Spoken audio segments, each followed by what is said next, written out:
Hello everyone. Welcome to this course on Principle of Microeconomics.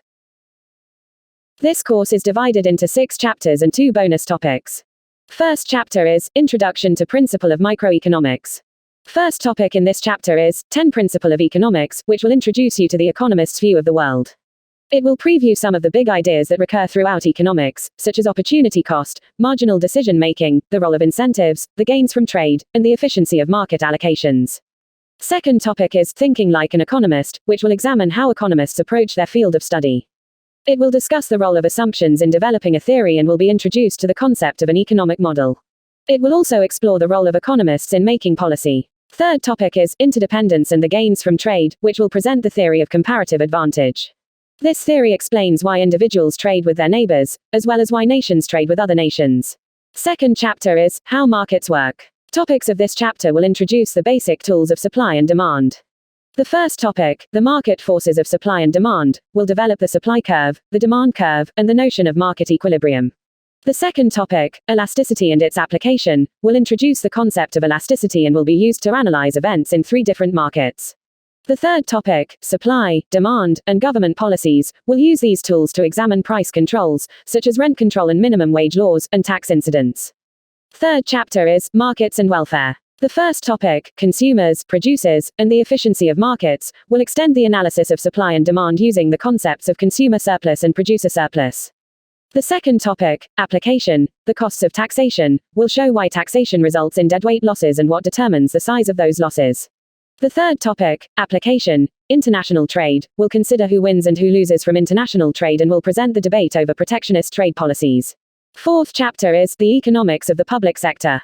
The first topic, externalities, will explain how external effects such as pollution can render market outcomes inefficient and will discuss the possible public and private solutions to those inefficiencies.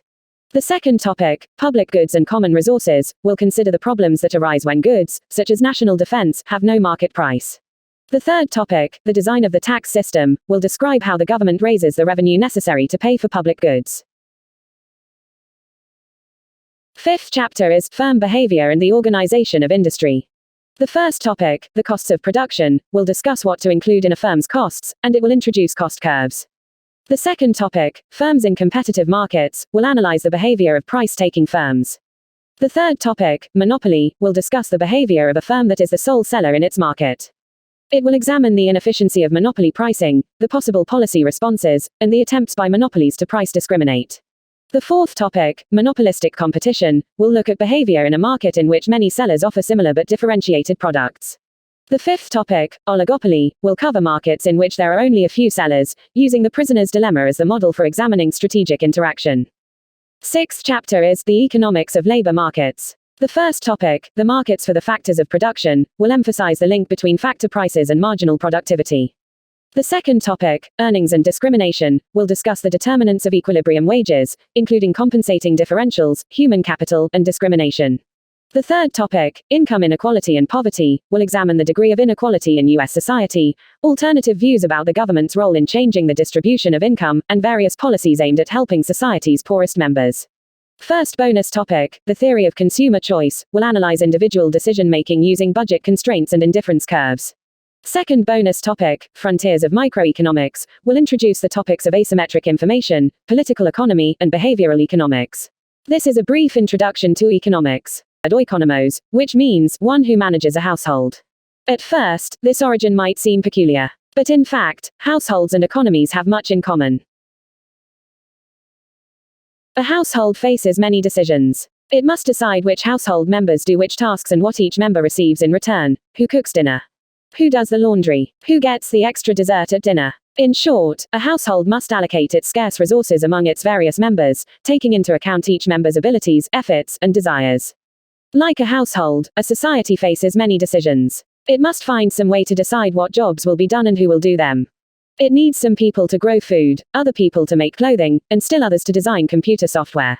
Once society has allocated people to various jobs, it must also allocate the goods and services they produce according to their contribution and abilities.